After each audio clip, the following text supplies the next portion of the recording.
অস্ট্রেলিয়ার বিপক্ষে সাদা বলের সিরিজে ইংল্যান্ড দলে জায়গা হয়নি অলরাউন্ডার মঈন আলীর। নিজের শেষ দেখে ফেলায় আন্তর্জাতিক ক্রিকেট থেকে অবসরের সিদ্ধান্ত নিয়েছেন।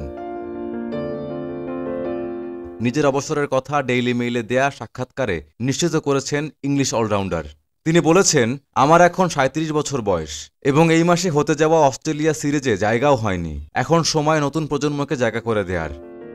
এমন কথা উল্লেখ করে মঈন বলেছেন, ইংল্যান্ডের হয়ে অনেক ক্রিকেট খেলেছি, সময়টা এখন নতুন প্রজন্মের, যেটা আমার কাছে এভাবেই ব্যাখ্যা করা হয়েছে। তাই আমার মনে হয়েছে অবসরের এটাই সঠিক সময়। আমার অধ্যায়ের এখানেই ইতি।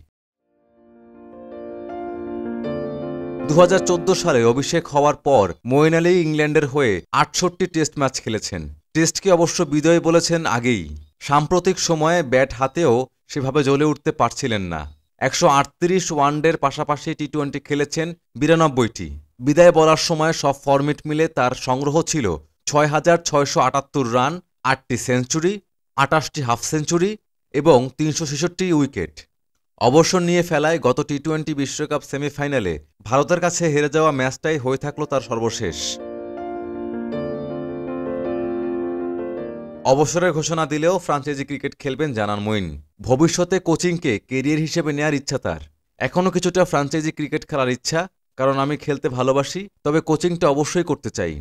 এক্ষেত্রে অন্যতম সেরা হতে চাই আমি। ব্র্যান্ডন ম্যাককালামের কাছ থেকে অনেক কিছু শিখতে পারি। আশা করব লোকজন যেন আমাকে মুক্ত চেতনার মানুষ হিসেবে মনে রাখবে।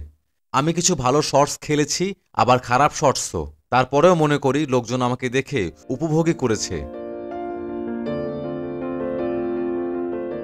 নিজের সেরা মুহূর্ত কোনটা এমন প্রশ্নের জবাবে তিনি বলেন, অ্যাশেজ আর ২টি বিশ্বকাপ জয় অবশ্যই দারুণ, কিন্তু ব্যক্তিগত দৃষ্টিকোণ থেকে দক্ষিণ আফ্রিকার বিপক্ষে দ্য ওভালে নিজের টেস্ট হ্যাট্রিকের মাধ্যমে দলের জয় সেরা মুহূর্ত।